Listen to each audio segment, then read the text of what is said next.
ঘরে যদি মাত্র দুটো পাকা আম আর এক বাটি সুজি থাকে তাহলেই কিন্তু অনায়াসে বানিয়ে ফেলতে পারবেন আপনারা এরকম সুস্বাদু নরম তুলতুলে অমৃত স্বাদের পিঠা রেসিপি।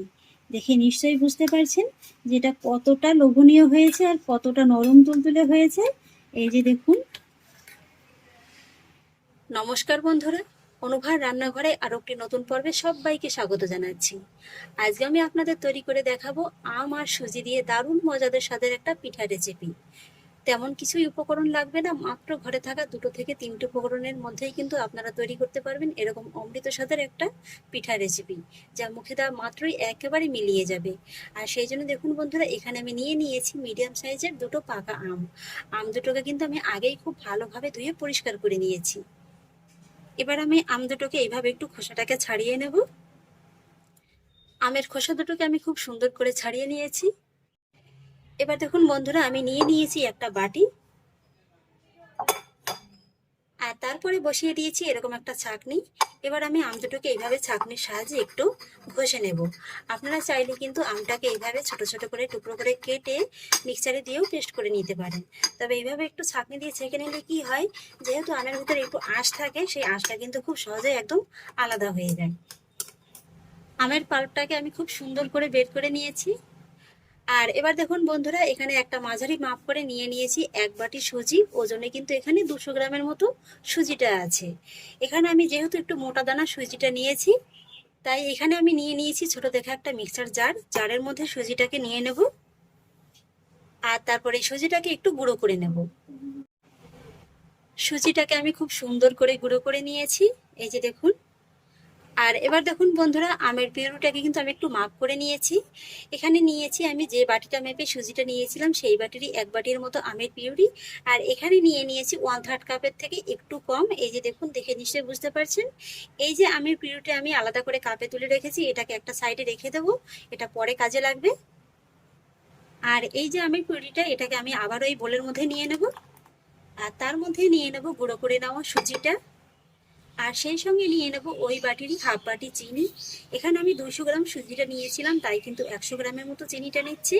তবে চিনির স্বাদটা কিন্তু আপনারা আপনাদের স্বাদ অনুযায়ী কম বেশি করে দিতে পারেন। আর এবার দিয়ে দিচ্ছি 2 চামচের মতো গুঁড়ো দুধ, এতে করে পিঠেটা খেতে খুব ভালো লাগবে।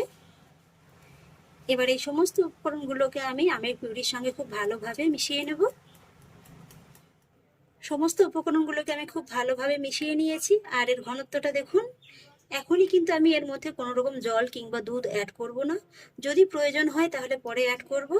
যেহেতু এর ভিতরে চিনিটা দেওয়া হয়েছে, চিনিটাও একটু গলে যাবে আর সুজিটাও একটু ফুলে যাবে, তাই শুরুতেই কোনো জল কিংবা দুধ অ্যাড করলাম না। এইভাবেই ঢাকা চাপা দিয়ে রেস্টে রেখে দেবো মোটামুটি 5 থেকে 10 মিনিটের মতো। এতে করে সুজিটা খুব ভালোভাবে ফুলেও যাবে আর চিনিটাও খুব ভালোভাবে গলে যাবে।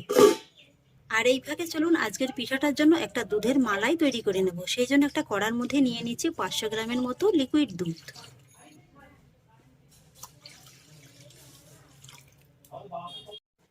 আর তার মধ্যে নিয়ে নিচ্ছি 3-4টির মতো ছোট এলাচ। সঙ্গে নিয়ে নিচ্ছি 1 চামচের মতো গুঁড়ো দুধ, এতে করে মালাইটা খেতে খুবই ভালো লাগবে।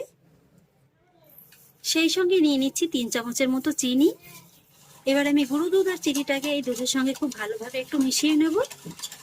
চিনি আর গুঁড়ো দুধটাকে আমি দুধের সঙ্গে খুব ভালোভাবে মিশিয়ে নিয়েছি। আর দুধের মধ্যে দেখুন খুব সুন্দরভাবে কিন্তু একটা বলকও চলে এসেছে। এখানে কিন্তু বন্ধুরা এই দুধটাকে খুব বেশি জাল দিয়ে ঘন করার কোনো প্রয়োজন নেই, তাহলে কিন্তু পিঠার মধ্যে মালাইটা খুব ভালোভাবে ঢুকবে না। এই দুধটা এইভাবে বলক আসার পরে জাস্ট 2-1 মিনিট একটু ফুটিয়ে নিলেই কিন্তু হয়ে যাবে। এই তো বন্ধুরা, দুধের মালাইটা আমার একদম তৈরি হয়ে গেছে। এই যে দেখুন, দুধটা কিন্তু খুব সুন্দরভাবে একদম পাতলা আছে, এর থেকে কিন্তু আর বেশি ঘন করা যাবে না।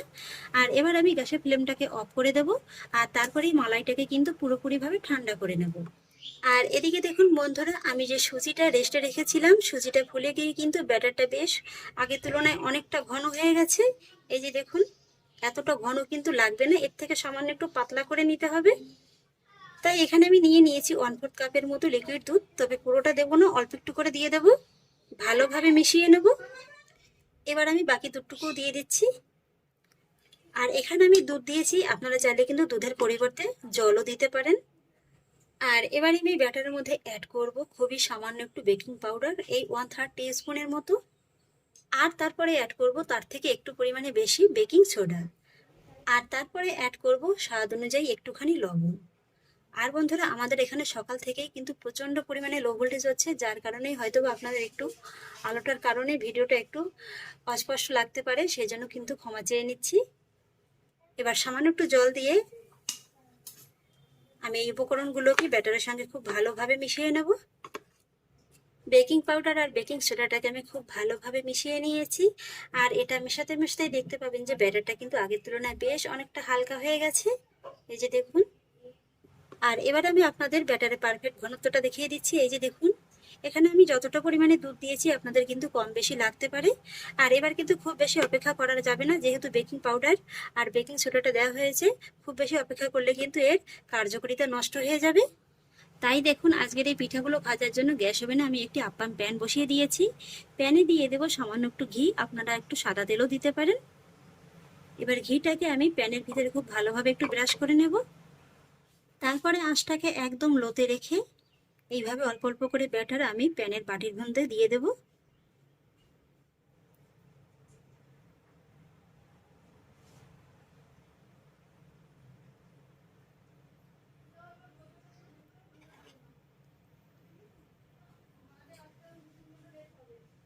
পিঠাগুলোকে আমি খুব সুন্দরভাবে বাটির মধ্যে বসিয়ে দিয়েছি। আর এবার আমি প্যানের ঢাকাটা এইভাবে দিয়ে অপেক্ষা করব 5 থেকে 6 মিনিটের মতো সময় নিয়ে। তবে এই সময় কিন্তু আঁচটাকে একদম লোতে রাখতে হবে। 5 থেকে 6 মিনিট বাদে ফিরে এলাম, ঢাকাটাকে তুলে নিচ্ছি। দেখে নিশ্চয়ই বুঝতে পারছেন যে পিঠাগুলো কত সুন্দরভাবে একদম ফুলে গেছে, এই যে দেখুন।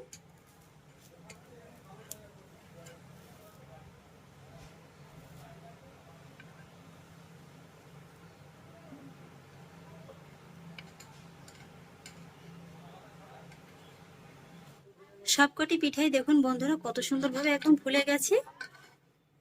আর আমি একটু পিঠা নিচের পাশটা লালচে করে ভেজে নিয়েছি, আপনারা চাইলে কিন্তু এর থেকে একটু কম লালচে করেও ভেজে নিতে পারেন। আর মাঝখানে পিঠাগুলো দেখুন একটু কিন্তু বেশি লালচে হয়েছে, যেহেতু মাঝখানেরটায় তাপটা একটু বেশি লাগে।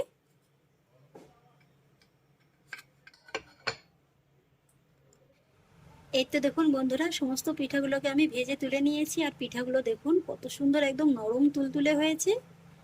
আর এদিকে দুধের মালাইটা খুব ভালোভাবে ঠান্ডা হয়ে গেছে। আর ঠিক এই পর্যায়ে আমি যে আমের পিউরিটা তুলে রেখেছিলাম আলাদা করে, সেই আমের পিউরিটা দিয়ে দেব। এখানে কিন্তু বন্ধুরা আমের পিউরিটা দুধটাকে অবশ্যই ভালোভাবে ঠান্ডা করে নিয়ে তারপরে দেবেন।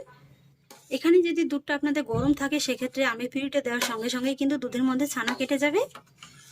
আমের পিউরিটাকে দুধের সঙ্গে একটু ভালোভাবে মিশিয়ে নেব। আমের পিউরিটাকে আমি দুধের সঙ্গে খুব ভালোভাবে মিশিয়ে নিয়েছি। আর মালাইয়ের রংটা দেখুন বন্ধুরা কত সুন্দর এসছে। আর এবার আমি এর মধ্যে অ্যাড করব সুন্দর একটা টেস্টের জন্য সামান্য একটু আমন্ড বাদাম কুচি। এখানে আপনারা আপনাদের পছন্দ অনুযায়ী যে কোনো ড্রাই ফ্রুটস অ্যাড করতে পারেন। ভালোভাবে একটু মিশিয়ে নেব। এবার আমি ভেজে নেওয়া পিঠাগুলোকে এক এক করেই দুধের মালার মধ্যে দিয়ে দেব।